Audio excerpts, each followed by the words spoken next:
Vamos avançar já para outra grande sessão que vai juntar aqui alguns dos melhores e maiores nomes dos treinadores portugueses que têm tido sucesso além fronteiras. Vamos falar de liderança, vamos falar de gestão de grupo, vamos falar de quais são os segredos para montar uma equipa vencedora e gerir egos e conseguir fazer com que a nossa filosofia, enquanto treinadores, possa ser adaptada pelas nossas equipas. Próxima sessão chama-se Leadership and Team Management. Vamos contar aqui com Paulo Fonseca, Leonardo Jardim, Pedro Caixinha e Nuno Dias. Portanto, vamos falar sobre a vertente de futebol 11 e vertente também de futsal.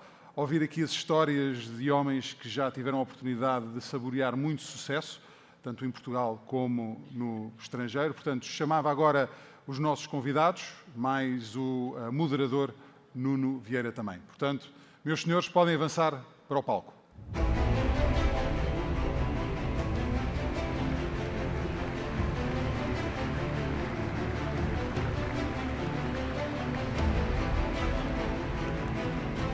Bom painel.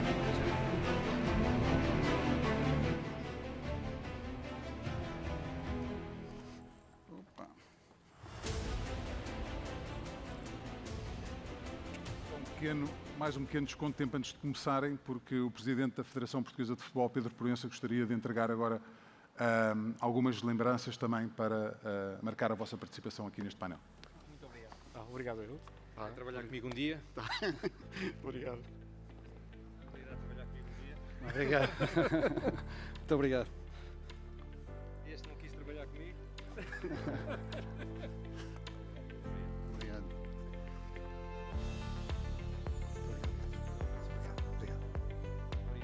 Obrigado. Obrigado.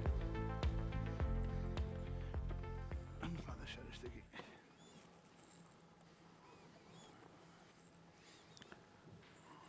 Ora, boa tarde, bem-vindos. Tenho aqui o prazer de falar sobre liderança com 4 referências do futebol, do futsal também. A liderança não está ao alcance de todos e vai muito além de escolher a melhor tática ou optar por um jogador que faça a diferença e que no último minuto marca o gol da vitória. Exige um conjunto de fatores muito alargado.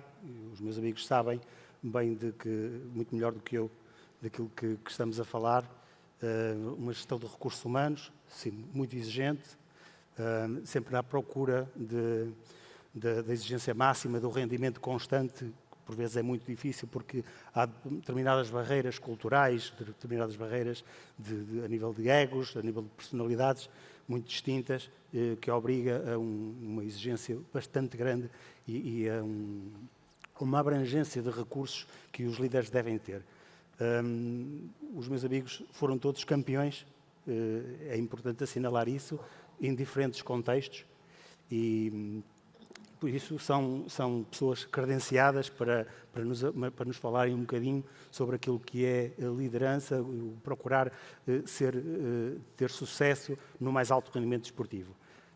Cumprimento também o Leonardo Jardim, começo exatamente pelo Brasil. Leonardo Jardim, boa tarde. Boa tarde. Leonardo conseguiu ser campeão também em 3 contextos diferentes, foi campeão na Arábia, campeão em França, campeão também na Grécia. E agora, quem sabe, pode ser campeão também no Brasil, nunca se sabe, o Mister nos dirá se acha que é possível ou não, mas queria falar um bocadinho sobre o seu trajeto vitorioso no futebol, o seu trajeto de grande sucesso. A liderança é assumida desde sempre por si de uma só forma ou teve durante a sua carreira de se adaptar a diversos contextos? Boa tarde a todos. Primeiro agradecer à Federação Portuguesa, pelo convite, ao Sr. Presidente. Cumprimentar aqui os colegas, Paulo, Pedro, Nuno. É com muita pena não estar presente com vocês. O Campeonato Brasileiro não parou e não tive a possibilidade de estar em Portugal nesta data. Não sei se a comunicação será melhor, mas vamos tentar Está perfeito, fazer por isso. Está perfeito. Pronto. Ainda bem. Bem, em relação ao assunto de liderança, eu como treinador, Acho que cada liderança é importante, cada um lidera à sua maneira, quer de uma forma mais democrática, quer de uma forma mais liberal, autocrática. Isso tudo é importante, mas não é fundamental. Para mim o fundamental é sermos coerentes com aquilo que a nossa forma de estar e a nossa forma de liderar. Sermos coerentes, respeitar os princípios da nossa liderança perante todos e perante o grupo, quer o staff, quer os jogadores, porque nisto é que os jogadores normalmente não gostam, que é lideranças que não sejam iguais para todos. Os jogadores e o staff gostam de lideranças que respeitem, independentemente de ser mais democrática ou mais autoritária. Por isso eu acredito muito numa liderança em que seja democrática e não seja só o papel do treinador a liderar, mas também o papel do staff, o papel de alguns jogadores mais importantes, mas com certeza todos incluídos da mesma ideia e da mesma metodologia. E é isso que eu pretendo nas minhas equipas. Em relação aos vários contextos, com certeza que temos que nos adaptar, e isso é uma palavra muito forte para o treinador português. Acho que o treinador português, além de ter uma qualidade que é vincada pela escola de treinadores, quer no futebol, quer no futsal, tem também uma capacidade que diferencia dos treinadores dos outros países, e é a adaptação. Nós somos capazes de se adaptar ao Médio Oriente, como o campeonato aqui no sul da América, como no Brasil, como a Europa, e acho que isso para nós é uma força extra que nós temos, que é a capacidade de adaptação. Paulo Fonseca também trabalhou e trabalha no mais alto patamar do futebol internacional, campeonato francês, topo da Europa. Como é que vive no dia-a-dia estas diferentes dimensões da sua liderança? Boa tarde a todos. Agradecer o convite da Federação, cumprimentar os meus colegas, o Leonardo, que está lá ao longe. Eu primeiro gostaria de dizer que liderar é cada vez mais difícil. É uma tarefa cada vez mais exigente. Depois acho que há aqui 6 ou 7 pontos que são importantes de referir naquilo que é os princípios da gestão, da liderança de uma equipa. E estamos a falar em contextos diferentes, países diferentes, clubes diferentes, ambições diferentes. E eu acho que é importante, primeiramente, nós conhecermos o grupo e conhecer os seus protagonistas. Quando chegamos a um clube é realmente informação importante para nós, conhecer aqueles que são os jogadores mais experientes, com mais estatuto, com mais carisma. Depois acho que é importante tentar detectar também o talento nos jovens jogadores e, no fundo, conhecer a realidade em que estamos inseridos. Eu posso dar alguns exemplos. Eu disse aqui que cada vez mais é mais difícil liderar e o papel do treinador na gestão do seu grupo necessita de ajuda. Eu acho que a liderança não parte só, a liderança de um grupo não parte só do treinador, parte também da estrutura diretiva, que é muito importante. E se nós não estivermos alinhados na forma como gerimos o grupo, pode ser um problema. Isso sucede muitas vezes. A nossa forma de atuar, de liderar é uma e por vezes a forma de liderar dos diretores, das equipas de direção é completamente diferente. E se isso não estiver alinhado, torna-se um problema. Depois acho que devemos ter uma liderança adaptativa. E quando falo nisto, quero dizer que não existem fórmulas perfeitas de liderar. Existem formas que ganham mais que outras, mas que podem ser diferentes nos diferentes contextos. E nós não somos, não temos o mesmo tipo de liderança sempre, constantemente. Eu acho que há momentos em que temos que ser mais diretivos, há momentos em que temos que ser mais participativos. Eu, quando falo diretivos, é que temos que lidar com os momentos de pressão e de crise. Depois acho que temos que ser mais participativos, aqueles momentos em que temos que criar harmonia no grupo, um bom ambiente. E depois acho que temos também liderar por coaching, desenvolver os jogadores. Há aqui outro ponto que eu acho que é importante, tem a ver com a comunicação. É importante também. A nossa comunicação é fundamental, nós devemos ter uma comunicação clara e firme. Temos que definir claramente objetivos e intenções no grupo, sejam perfeitamente entendíveis. Acho que isso é fundamental. Depois temos, obviamente, que temos a questão da gestão de conflitos, que é importante, e aqui há várias estratégias para o fazer. Há sempre Também varia essa estratégia, dependendo do contexto, não é? Sim, obviamente que liderar em França talvez seja diferente de liderar em Itália, em Portugal, culturas diferentes, muitos aspectos diferentes, mas acho que a comunicação é realmente importante. Depois há a questão também da envolvência, envolver o grupo na questão da liderança, desenvolver grupos dentro do grupo de trabalho que nos ajudem também a desenvolver essa liderança, e geralmente os capitães, quando há conflitos, apelarmos também à ajuda daqueles jogadores que são mais importantes e que nos podem ajudar nesse momento. Portanto, há aqui tanta coisa que se pode falar relativamente à liderança, mas acho que estes pontos são importantes. Sim, são os essenciais. Pedro Caixinha, também uma riquíssima experiência, também conhecido por ser um líder forte. Onde é que começa a liderança do treinador quando abraça um projeto? Boa tarde a todos. Felicitar a Federação por esta excelente iniciativa. Agradecer aqui a presença de todos os meus colegas com esta partilha de experiências. Eu penso que começa essencialmente naquilo que é a nossa escolha do modelo de liderança. Eu acho que somos nós que nos encaminhamos em relação àquilo que é um modelo de liderança.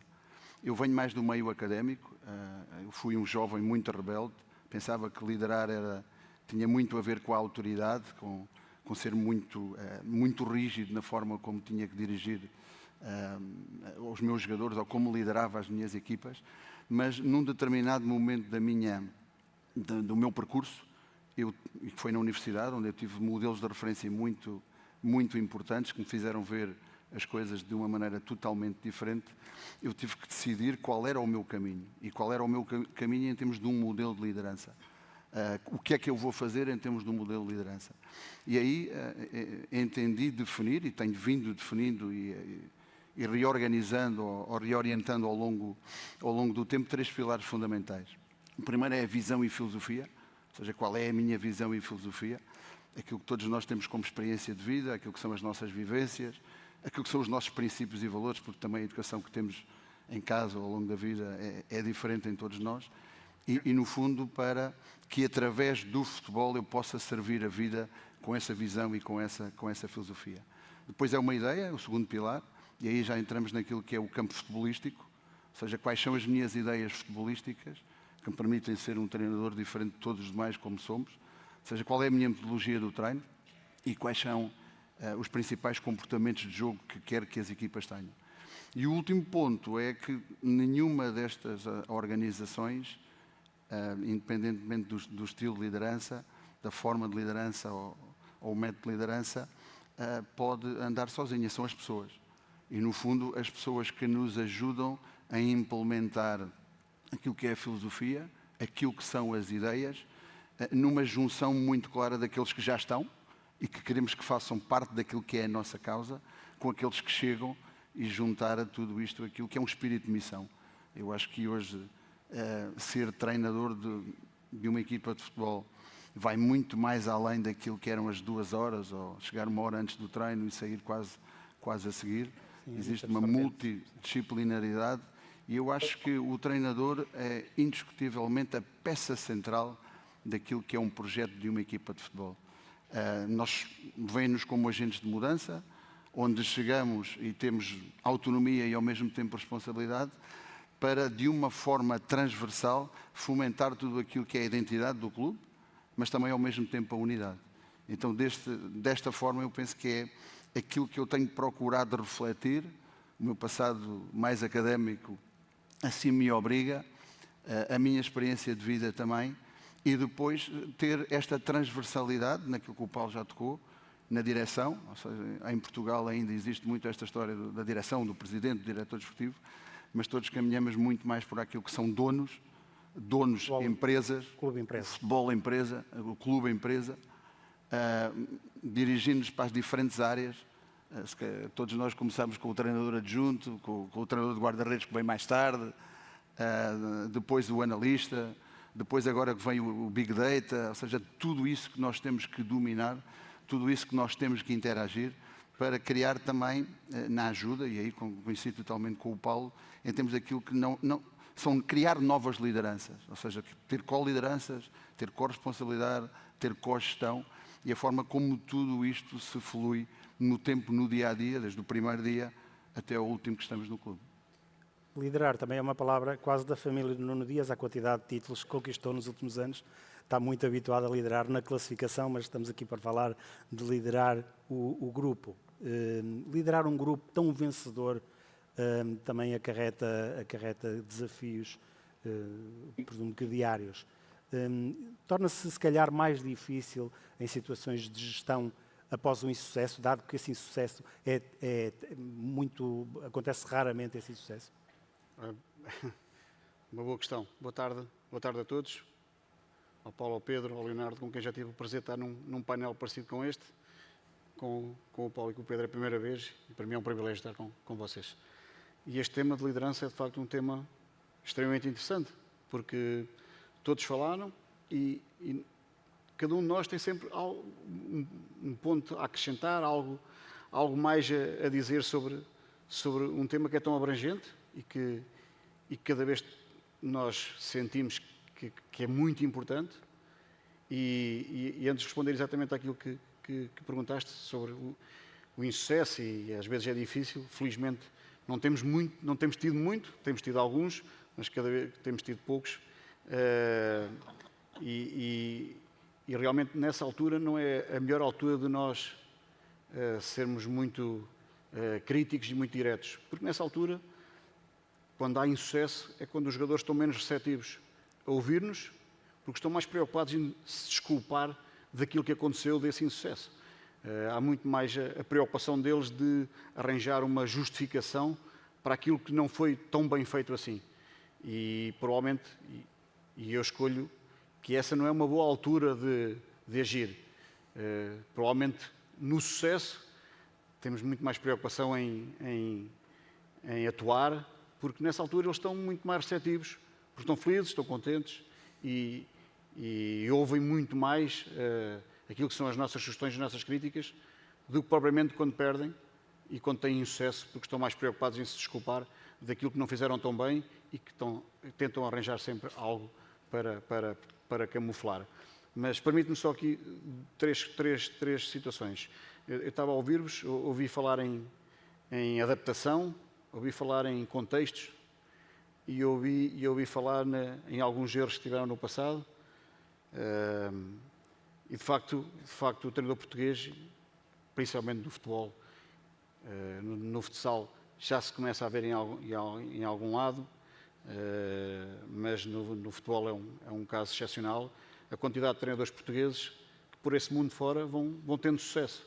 Temos aqui alguns, muitos mais já, e isso tem muito a ver com essa palavra que penso que foi o Leonardo que falou, que é a adaptação. E a forma como o treinador português e nós nos conseguimos adaptar, e a outra palavra era contexto, como nós nos conseguimos adaptar a contextos e realidades diferentes é extraordinário. E essa forma com que conseguimos, na Ucrânia, Itália, no Brasil, em França, conseguimos, os treinadores portugueses conseguem gerir equipas e liderar equipas de formas de certeza tão diferentes pelos contextos e pelas culturas que têm esses países, diz muito bem daquilo que tem sido o sucesso e a qualidade dos nossos treinadores. E a liderança acho que é contextual, porque depende do contexto. Eu sou aquilo que sou quando tiver que ser. Há momentos que tenho que ser de uma forma, há momentos que tenho que ser de outra, há momentos que tenho que ser muito mais empático, há momentos que tenho que ser mais rígido. Eu acho que é entre este equilíbrio, entre a empatia, entre a rigidez, que nós temos que conseguir gerir aquilo que é tarefa de treino, aquilo que é a realidade do jogo. Agora, há algo, e este é um tema para mim que é inegociável, há algo que nas lideranças, e no meu caso, que é inegociável, que é a exigência. E a exigência, eu seja mais direto, mais reativo, com mais empático ou mais agressivo, o meu grau de exigência há de ser sempre o mesmo, apesar de eu ter que me adaptar em diferentes contextos. Obviamente que se eu treinar uma equipa de benjamins ou uma equipa amadora, não tenho que ter a mesma forma de liderar e o mesmo tipo de comunicação e a mesma forma de agir quando treino uma equipa profissional com campeões, com egos, com tudo o que está à volta de equipas que já ganharam ou que tentam ganhar ou que fazem do sucesso a sua vida. Então acho que essa adaptação e esses contextos, e nós temos uma liderança contextual em função disso, acho que é algo importante. E depois, penso que o Pedro falou nisso, que ao longo do tempo teve várias formas de liderar e o facto de ter uma formação académica que o levou a pensar qual era o caminho que queria seguir. E este é um dos erros que eu tento corrigir e que tive no passado e que agora tento não o fazer. Que é nós treinadores achamos que os jogadores são todos iguais e que temos que os tratar todos da mesma forma, que são todos iguais. Eu acho que a nossa exigência deve ser igual, o nosso tratamento tem que ser diferente, porque todos os jogadores são diferentes e eu, pelo menos, entendo dessa forma. Os jogadores têm necessidades diferentes, têm formas de agir à reação e à nossa reação e ao nosso feedback diferentes e acho que é um dos erros que, principalmente eu, enquanto treinador, no início desta caminhada, que fui aprimorando e que fui melhorando, foi exatamente entender que o nosso grau de exigência é alto, certo? Mas nós temos que gerir a nossa comunicação e temos que gerir o nosso feedback e temos que gerir a nossa forma de atuar e a nossa forma de liderar em função de quem temos à frente, e quem temos à frente são pessoas e que são todas diferentes e que têm necessidades diferentes. Os grupos são todos diferentes, de facto, os plantéis, as equipas de futebol, de futsal também, os jogadores de perfis diferentes, de contextos mesmo sociais diferentes. Perguntaria ao Leonardo Jardim, perante esta heterogeneidade das equipas, há um fator determinante na liderança dos treinadores que tem a ver com a motivação. O Leonardo Jardim é mais um treinador de intervir para dar, vá lá, mimo ao jogador ou para dar aquela dura quando há necessidade? Em relação a essa situação, eu acho que há momentos para tudo, não é? Há momentos que os jogadores merecem os mimos, há momentos que nós temos que ser mais rígidos dentro daquilo que é a nossa forma de gerir e a nossa metodologia de trabalho. Eu acredito que eu, como treinador, tive um processo em termos de liderança no início muito mais rígido em relação a vários fatores. Eu vou-vos simplificar, desde as alimentações, o rigor dos horários das alimentações, o rigor do horário de 1h30, 2 horas chegar ao treino, ser eu a controlar esse tipo de situações. Eu hoje em dia dou quase um espaço de tempo para as refeições, podem tomar um pequeno almoço das 8 às 10, podem almoçar da 1 à 1h30. O pré-treino é 30 minutos antes da hora do treino e é isso rigoroso. Mas chegar 1h30, 2 horas antes, isso já foge muito assim da minha responsabilidade, não sou eu que quero me desgastar com esse tipo de situações. Por isso eu acho que passei de um treinador mais rigoroso em coisas que eu acho agora que eram menos importantes, para coisas mais importantes. Mais importante para mim agora é o momento do treino, é o momento em que a gente tem a preparação do jogo, e é aí que eu dedico-me ao seu muito mais rigoroso. As outras coisas que eu acho que no momento são importantes, mas não são de primeira linha, eu dividi essa responsabilidade com o staff, mesmo com a direção do clube, para facilitar a gestão dos meus jogadores. Em relação às diferenças, com certeza que temos que diferenciar as pessoas, cada pessoa é diferente no seu contexto político, é diferente na sua família, é diferente na sua cultura, é diferente na sua religião, e com certeza temos que perceber que as pessoas são diferentes e temos que ter, às vezes, algumas tomadas de decisão também diferentes. Em relação a um assunto importante, devido à minha rigidez inicial, eu vou-vos contar uma situação. Uma vez expulsei um jogador do treino no início da minha carreira, isto na Série B, na antiga Série B da 2ª Divisão, por falta de rendimento no treino. E depois percebi que, no fim do treino, tive a informação que um parente muito próximo do jogador tinha falecido, e eu, com a minha rigidez, não consegui perceber isso. Hoje em dia, tenho mais preocupações a este nível, a perceber os jogadores no início do treino, a saber o momento de cada um, para não voltar a cometer erros desta forma. Por isso é que eu disse, passei de um líder mais rígido para um líder mais democrático, mas com certeza, sendo sempre pessoa que gosta de disciplina no grupo e gosta que toda a gente cumpra as regras, aquelas regras que nós definimos, principalmente nos inícios de época. Paulo Fonseca, a gestão dos egos também é um tema complicado ao nível da liderança.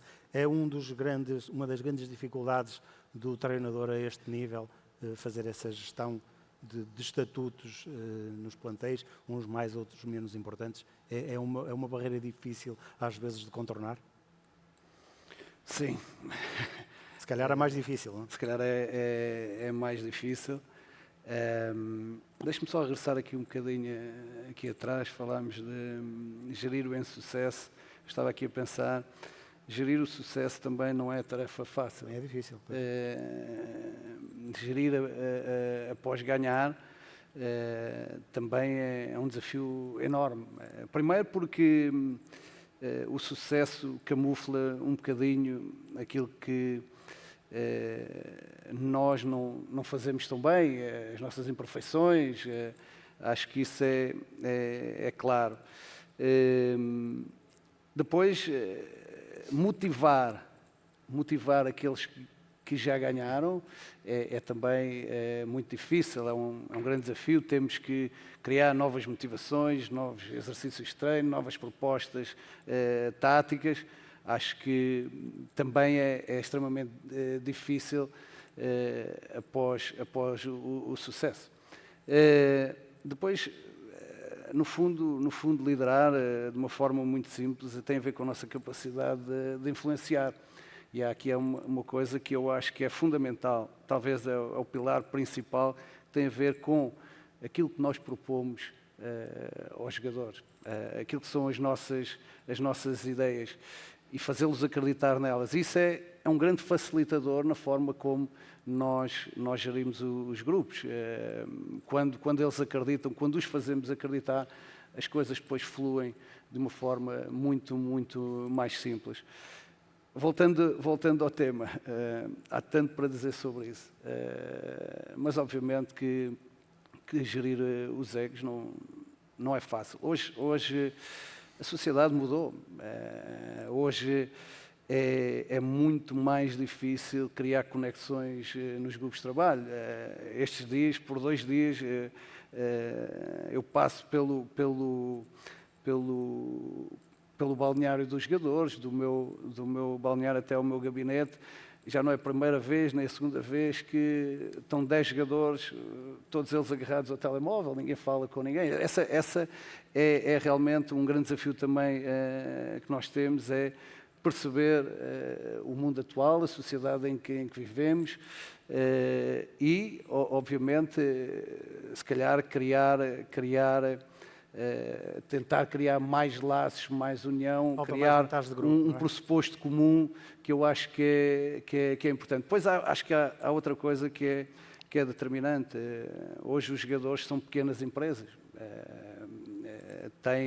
têm à sua volta equipas multifacetadas, tem os agentes, tem os personal trainers, fisioterapeutas, psicólogos, que por vezes não estão alinhados com a nossa forma de funcionar. E obviamente que eu acredito que a maior parte dessas pessoas tem uma forma de estar que se calhar não facilita a tarefa do treinador, se calhar muitas vezes vai em sentido contrário daquilo que é a nossa linha de condução dos jogadores. E obviamente que é muito mais fácil dizer ao jogador que ele está certo, que o treinador está correto, que ele deve fazer isto e não aquilo. E obviamente ter um conhecimento sobre isso é difícil. É difícil interagir com os personal trainers, com os agentes, porque eles defendem a empresa deles. Realmente, hoje em dia, é realmente difícil. Há grandes exemplos hoje em dia de uma coisa que eu acredito, que ninguém está acima da equipa. E uma coisa é ter diferentes formas de atuação, mas outra coisa é ter regras e que são firmes e que são inegociáveis. E por vezes não é fácil de aceitar para determinados jogadores. Agora, o que eu acho importante é nós seguirmos o nosso caminho, seguir aquilo em que acreditamos que é melhor para o grupo. Se isso traz problemas, claramente, por vezes traz problemas. Mas eu gosto muito de dormir com a minha consciência tranquila e fazer aquilo em que acredito. E a pegar nessa deixa e perguntar ao Caixinha se o facto de ter treinado do Neymar, mas não vou por aí, porque também é uma máquina por detrás do jogador que é, por ser uma figura muito mediática, um jogador, uma estrela mundial com um peso muito grande no futebol brasileiro, mas o Pedro Caixinha trabalhou em diversos contextos, no México, teve um desafio muito difícil no Glasgow Rangers, que é um clube gigante, mas que na altura passava por muitas dificuldades. Encontrou um contexto competitivo, até um modelo competitivo diferente no México. Quer partilhar connosco alguma dessas vivências? Claro que e que, de certo modo, o obrigaram sempre a repensar sistematicamente o seu estilo de liderança? Sim, e teve a ver essencialmente com as pessoas com quem trabalhamos e também nos inspiraram a nós a ter uma determinada liderança e orientação. Uma das grandes aprendizagens que tive ao nível do futebol, e penso que foi para além daquilo que é uma relação profissional, é mesmo uma relação pessoal e de amizade, foi o primeiro, na altura ainda era presidente, porque o Santos Laguna pertencia ao grupo Modelo, se calhar ninguém conhece, mas se eu falar na Corona já vão lá. A cerveja. A cervejeira Já Coronita, com um bocadinho de gelo e limão. Gelo não, só um bocadinho de limão. E a forma como ele, porque convém lembrar que eu tinha tido as minhas primeiras experiências no União de Leiria, seguido do Nacional, e estou a falar de novembro de 2012, quando não conhecia nada da realidade do futebol mexicano. Apenas fiz um Google para procurar Torreón e me sai que era a quinta cidade mais perigosa do mundo. Ok, vamos à luta, vamos ver do que se trata, mas para um processo de entrevista. Atenção, eu acho que o processo de liderança, em termos do primeiro alinhamento, para que nós possamos ser o mais genuínos possíveis, tal como o Paulo falou daquilo que há coisas que têm linhas vermelhas e é até aí, penso que esse alinhamento, quer com as pessoas, quer com as ideias, quer com a filosofia, foi muito importante. E eu lembro perfeitamente que a primeira ação que ele fez, porque eu era quem é este português, quem é este europeu, que era o único que lá chegava em 20 anos, português então era claramente o primeiro, não me conheciam, nunca tinha ganho nada, tinha um grupo de jogadores com muito estatuto no futebol mexicano, muito estatuto de terem competido em diferentes mundiais, estamos a falar de 3 mundiais, coisas dessa natureza, e jogadores que tinham também uma zona de conforto muito grande. Então, a ideia principal era criar um choque metodológico, por isso é que fomos, criar também um choque em termos de criar regras no processo, de acreditar que é o processo que nos vai levar a uma determinada orientação e teremos consequências mais tarde desse mesmo processo. Então o que ele fez foi chamar o capitão, foi o primeiro que reuniu comigo, Osvaldo Sanches, era uma referência no futebol mexicano, o guarda já tinha 40 anos na altura, era praticamente da minha idade, e foi o primeiro, ou seja, ele foi o veículo da primeira parte do convencimento para o alinhamento. Não digo que saíram dali todos convencidos, mas saíram dali pelo menos a dar-me o benefício da dúvida. E isso foi fundamental para que eu pudesse entrar mais forte na forma como teria que implementar toda a minha metodologia, como seria o nosso dia-a-dia de trabalho, na definição, por exemplo, daquilo que eu entendo ser muito importante e que vai em contra a motivação, que é a organização de plantéis curtos, onde normalmente 3 guarda-redes, mais 20 jogadores, e onde depois vamos à formação para poder complementar tudo isso e também fazer já essa ponte e essa ligação. Gosto de definir os objetivos com eles. Primeiro apresentarmos como somos, como trabalhamos, quais os objetivos que definimos. Foi interessante porque, para além dessa experiência, foi a minha primeira entrevista. Eu já tive a entrevista depois para o Rangers, estive para o Brasil, estive para a MLS, estive para o Japão, e tudo isso me permitiu também uma preparação muito grande e um estudo prévio em relação àquilo que é um conhecimento, para que essa adaptação à realidade seja mais rápido, seja até mais sustentado. Eu até me lembro no México, porque a cultura mexicana, apesar de ser latina e é muito próxima da nossa, haviam coisas que dentro daquilo que era o meu quadro mental, eu não entendia, eu não percebia. Trabalhei com um coach nesse sentido, e uma das coisas que ele me sugeriu, a primeira coisa que me sugeriu na primeira reunião foi: toma este livro, Labirinto de la Soledad, Otávio Paz, Prémio Nobel da Literatura 1950, e vais entender um bocadinho melhor porque é que os jogadores às vezes têm esse comportamento, vais entender um bocadinho melhor porque é que te fazem essas questões na conferência de imprensa, e vais entender muito melhor a realidade que estás inserido. Depois foi conhecer-me a mim mesmo para poder conhecer-me a mim mesmo com os outros. Em relação ao Neymar, sem problemas, eu acho que normalmente, e aquilo que tem sido a minha experiência, quer quando acompanhei, e a gratidão que tenho com o Zé Peseiro de o acompanhar 6 anos, a um nível também muito elevado, e de conhecer jogadores com uma qualidade tremenda, eu acho que todos os jogadores tinham um relacionamento muito mais fácil, eram aqueles que de facto eram os melhores jogadores. E o Neymar é isso, é uma empresa, indiscutivelmente é uma marca, para além de uma empresa é uma marca. Falaste em que tinham fisioterapeutas e preparadores físicos fora, ele tem dentro, lá dentro. Ou seja, há que interagir tudo isso. mas em termos daquilo que é a relação, e isso pode-se extrapolar depois para tudo, para além dos objetivos coletivos que temos sempre em termos dos comportamentos e como é que queremos jogar a todos os níveis, existem também os individuais, e eu também tive essa conversa para definir objetivos individuais com o Neymar, apesar de eu representar o que representa. Ele mostrou também essa abertura. É certo que a primeira abordagem, o primeiro contacto, nos permitiu também desenvolver uma muito boa empatia. Isso criou abertura de parte a parte, e daí para a definição de objetivos com ele também foram fáceis de definir e são fáceis de enumerar. O primeiro tinha em conta com 2 anos que ele praticamente não jogava, que vinha de lesões, então era dar-lhe aquilo que era o ritmo de jogo, mas ele é louco pelo futebol, é louco pelo jogo e gosta muito de se envolver no jogo e contagiar. Foi isso que fez num período de 7, 8 jogos.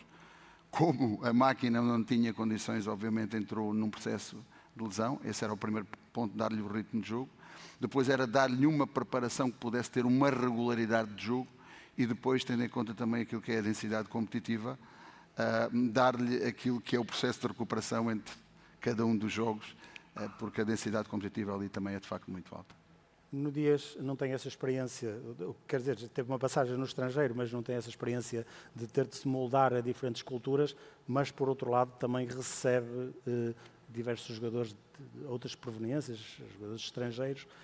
Sente que existe esse esforço também da parte dos jogadores estrangeiros de perceberem o que está do lado de cá, neste caso concreto, aquilo que são o perfil do jogador português, do futsal português e do próprio treinador da equipa? Olha, eu acho que o jogador que vem para o Sporting sabe exatamente para onde é que vem, neste momento.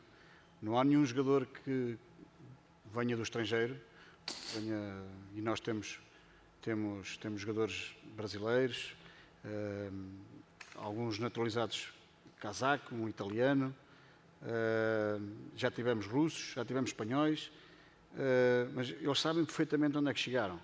E aqueles que eventualmente poderão ter dúvidas, na primeira semana elas já fugiram, porque entendem que chegaram a um grupo de campeões. E essa cultura de exigência é colocada logo no primeiro dia. E quando nós falamos em cultura de exigência, não quer dizer que tudo o que a gente faça é rígido e é no sentido de tirar partido de algo do treino, de chamar a atenção o tempo todo, de todas as tarefas de treino serem o mais complexas possível. Acho que tem a ver com quem chega e se calhar o facto do Sporting já ter sido campeão europeu. Portugal já foi campeão europeu e campeão do mundo com vários jogadores do Sporting nessas seleções. E o futsal não está o conhecimento que existe do futsal português e no caso dos clubes do futsal do Sporting, provavelmente da minha situação, quem chega ou já perguntou mas como é que é lá, ou se não perguntou, facilita um bocadinho a tarefa, não é? Ao fim de uma semana já percebeu onde chegou e já percebeu que a exigência é grande e rapidamente entram no ritmo que nós queremos de exigência. E quando dizem que o Sporting já ganhou tantas vezes, e eu também já estou no Sporting desde 2012, e já houve tantas conquistas, e perguntam muitas vezes, mas agora o que é que falta conquistar e como é que se motiva equipas que continuam a ganhar desta forma?